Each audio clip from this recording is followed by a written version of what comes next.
everyone. I hope you like our little hype music there, as Monina calls it. It's Amanda with the Content Marketing Institute. Thank you again for joining us for today's Ask the CMI Team live stream.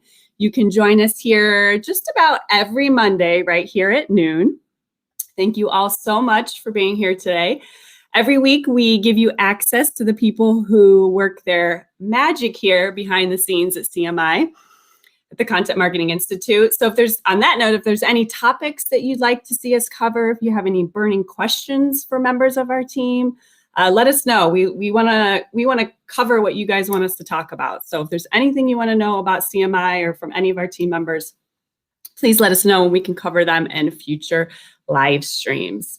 So today we are talking about speaking. I don't know about you, but I have a fear of public speaking. This is easy because I can't see any of you. I can just see my front lawn and my computer screen.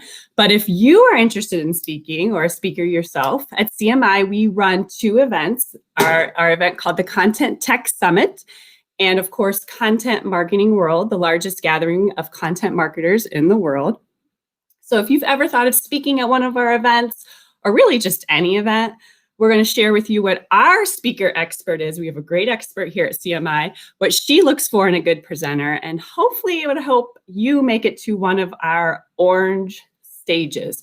I don't know if you know much about Content Marketing Institute. We love the color orange here. So if you do become a speaker, you have to buy a pair of orange pants to speak at the event. I'm just kidding. But if you do buy a pair of orange pants and show up, you might get a little special pin and inducted to our Orange Pants Society. So we are always looking for new, diverse speakers to join our events. So I see some of you are checking in already. So we love to see where you're joining us from. So give a little virtual wave in the comments, say hello, let us know where you are today. And on that note, we have a question of the day. So what do you think makes a good speaker? I don't know about you, but I think more people over this last year have probably tuned in to events, virtual events. So you've probably seen different speakers and presenters. So what sort of speaker engages you? You know, what do you think, what really captures your attention? We're going to dive into that a little more deeply today. See where you guys are joining us from. We got Shane from Louisville. JK, he's the founding member. He's a JK Kalinowski, the CMI founding member of the Orange Pants Society. He's on here. Pierre, hi. Yep, he's been at CM World before as well. Yes, we'd love to have you back. Bobby's here. Stephanie's here from Washington, D.C. Christina from Seattle. Matt from Winston-Salem, North Carolina. So thank you all for joining us today. Again, if you can let us know, my phone is ringing, I apologize. What makes a good speaker? Feel free to answer our question there in the comments. So as I said, we have a couple events coming up. So we'll be looking for speakers. So what better time than now to have our very own CMI Speaker Engagement Manager, Andrea Larick, with us. Andrea has the in on what our selection panel looks for in speakers and presenters. Good morning, Andrea. Hi, everybody. Thank you so much for joining us today. Sure. So you've reviewed, I can't even probably name the number of speaker presentations over the years. So to you and say our panel, what makes a good proposal? So yeah, I'm going on my 10th year now with CMI. So I have definitely read a lot of proposals. So we do have a committee. It's not just me. And we sort of have a couple things, like a couple items to check off. First, I would say is original content. We get some submissions that say, oh, I've presented this session, for the past 5 years. And while I'm sure it's great, it's probably perfected and clean and the speaker, has it memorized, we want something new and original. So that's the first item. Definitely diversity. Our audience is diverse. Our community is diverse. We want unique topics. We want to represent everyone. So we definitely look for that. And another thing we hear all the time from our attendees is they love the how-to education they leave with from our events. They want to learn from the experts on how they did something so that when they get back to their computer, or maybe they're on their computer, but just how to implement those. And last, but probably most important, is personality. We do get hundreds of submissions, which is fantastic, but the ones that really stand out just have a lot of personality. And, those are the ones that we talk about when we're in our meetings. Yeah, I mean, the aspirational ones are great, but like you really want, oh, okay, I see how you did it. So now I can go back, take what you learned, take what you did, and I can go back and apply it, in my job. Right. So we were asking, what makes a good speaker? Kim says, relatable personal experiences. Christina says, someone who has great stories to highlight their message and to provide the why. Those are all good as well. So now, of course, many events, including ours, have gone fully virtual or even hybrid, a little bit of both. So how has that changed what you look for in a presenter or a presentation? Well, I think the same criteria matters for in-person versus virtual or hybrid. And in 2020, we had both of our event agendas complete before we even knew what COVID-19 was. So once we made the change to do digital events, it was a learning curve for everyone. And I think the biggest takeaway is just engagement. When you're a speaker looking at a green dot and trying to figure out, who's even behind the screen? Is anyone even watching right now? It's hard for the speakers. And so trying to get them to be engaging so that the audience listens to their session and watches and still learns something, that's really important. So we require videos with our speaker submissions. And I think now even more than ever, those are very important just so we can see how people are on camera. Right. And I know, even though I don't speak very much in public on a stage, but I'm sure like when you're in front of you get the energy from the audience. So that's a little different and you feed off of that. But yeah, in this world that we're living in right now, you really have to figure out how to do that, even though you're just staring at the screen and not like real people or real faces. So right. Of course, that's hard. So can you share maybe examples of presentations or what makes a presentation stand out to you? What does your ideal submission look like? What made you kind of stop and go, wow, that's different. They could be really good for our audience.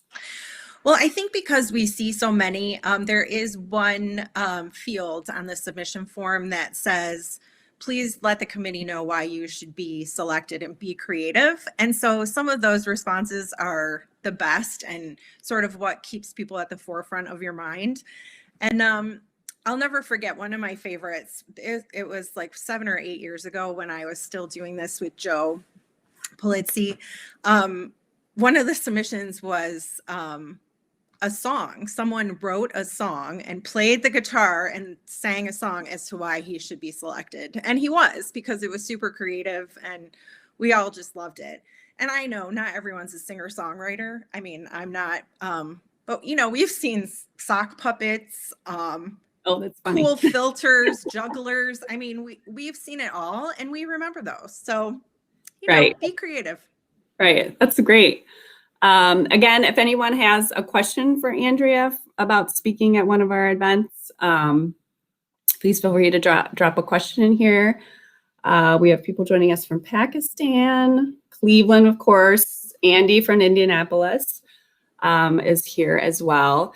I was going to say, some of the speakers, like we had Content Marketing World this year, and it was all virtual. And, the speakers that really went a little bit over the top were the ones that everyone was raving about, and I know it's not easy for everyone to maybe add a little production into their videos or their presentations, but it was just, you can tell that they thought a little bit more than just their slides and them on camera. So I know that's hard, but definitely now it's just, it's so important to engage people. We have people joining us from Texas, Athens. I said Pakistan. So Kathy wants to know, can you give us advice on the video? Can it be a self-recording from a Zoom call? She has a lot of speaking experience, but she has no like recordings of them. So are you looking for like examples from their past speaking events, or can it just be something completely different? This is actually a great question. My personal opinion, obviously there's more than just me reviewing all of these, but I love the iPhone videos, the 2-minute recordings of someone just talking to the selection committee saying why we should pick their session. Obviously the recordings from previous events are great. We could see people on stage, but we don't know what the future holds. And so if it's just a video of the two of us talking, then I get to meet who you really are and we get to see your personality. And to me, I think that that's a better video. So great question. All right. So if someone wants to apply to speak at one of our events, either our ContentTECH Summit or Content Marketing World, give me the rundown exactly on what they need to do. What's the process to be considered? So ContentTECH Summit is currently open, the call for speakers. So that closes on Friday. So I believe we will be posting the submission form link on this live stream today. So the submission form really just requires specific information, your session title, description, bio, photo, past speaker experiences, definitely the video. That is most important. And I think the second most important is timeliness. Just make sure you get it in on time. I see the link is posted below us. Because we don't accept late submissions, we honestly, so the call for speakers for ContentTECH closes Friday. On Monday, we're going to start reviewing and putting the agenda together. So timeliness is key and video is probably next best. And just make sure you fill out everything that's required, because we do read every single one. We talk about them, we evaluate them. So just go through, what we're asking for. And Content Marketing World opens next Monday. So I think that's February 8th, and it will be open for a month. So that link you can find on our contentmarketingworld.com website. What do you think on average, how many submissions do we usually get for Content Marketing World? We get upwards of 400. So Wow. Yeah, and they're all legit. And one person might submit 5. So, there's a lot to go through. And I guess the thing too that I'd like to say is, we do review them all and they're all great, but we only have so many slots. We can't have a 2-week conference. So even if you're not selected this year, doesn't mean that it was not a great topic or, we didn't like your submission. It didn't work with the parameters that we have to work with. Right. And so if you're going through 400 submissions, they really need to stand out. Right. Right. Yeah. Well, Cam wants to know, like he's asking if CMI, or she, sorry, is asking if CMI audience wants to hear from MarTech or AdTech vendors, particularly in the marketing space. And I would say yes, but what we say is we don't want to, you can't sell to the audience, right? Right. Yeah. Any submission that comes in that looks like a sales pitch is honestly just discarded. We find that attendees actually get really mad about that. So, if we're virtual, they won't watch. If we're in person, they'll leave your session and you might end up with just the 1 or 2 people who are embarrassed to walk out. And that's not productive for anyone. We want to provide something educational, and that just, it doesn't come across that way. So. Yeah, for sure. Educational. Everyone sees through a promotion or a sales pitch. Right. I think everyone does, but I think particularly our audience is pretty savvy when it comes to that. So yes, we're always education first. So for sure. And if you have practical advice or like we said, case studies are great. You can share with the audience. Right. We love that as well. All right, Andrea. So like we said, our call for speakers for ContentTECH is currently open. And ContentTECH is in June, all virtual. And then Content Marketing World will be in September. And so our call for speakers opens on Monday. Did I get that right? Yes. Yeah, on Monday. So look on our social sites. Make sure you subscribe to our newsletter so you can get all the information on that. Oh, one more quick question. Andy wants to know, if we have more than one idea for a presentation, should we fill out multiple submissions, or can we put them all in one submission? Good question. I would fill out a submission form for each topic you have. If they all get blurred together, sometimes it's not clear to us if this is supposed to be a workshop, which is lengthier and, requires some more time, or just it's easier for us to go through if there are multiple forms filled out. And Peter's asking about the healthcare industry. Do we want submissions for that? Yes, we do have typically an industry forum on Fridays put on by the Cleveland Clinic, which is healthcare related completely. But yes, any industry we will take submissions from. We like to hear how everybody's working on their content marketing strategies in any industry. So yes, please. Right. We have people, our attendees are from all different industries as well. Let me see if I had one more. This I'm actually not sure yet, Kathy. So she wants to know if there is a theme yet for Content Marketing World that we should build our submissions around. Because usually every year, Content Marketing World, we have a theme. So I'm actually not sure if we have that yet. Yeah, I think that's still in the works. Our marketing team is working hard at that, coming up with some really fun ideas. So to be continued. But I would just say, check out the website, Content Marketing or cmworld.com. ContentMarketingWorld.com. Yep. Yeah. And oh yes, JK, who's in charge of our theme, says not yet. Stay tuned. Sorry, Kathy. You know how everything is now, so we're working through that. So we'll once we know, we'll get that out to you. But all right, so I think that covers it for today, Andrea. Thank you so much for joining us for this super painless and easy interview. And you gave us tons of great information for anyone who wants to speak at our events. And I honestly think this would apply to probably any event you want to speak at. Some really great tips. So thank you all for watching. Thank you all for your comments. Again, this is Amanda with Ask the CMI Team. And thank you to Monina, who is behind the scenes, the master working back there. I couldn't do it without her. And we will see you all back here next Monday. See you guys. Bye, Andrea. Bye. Thanks for having me.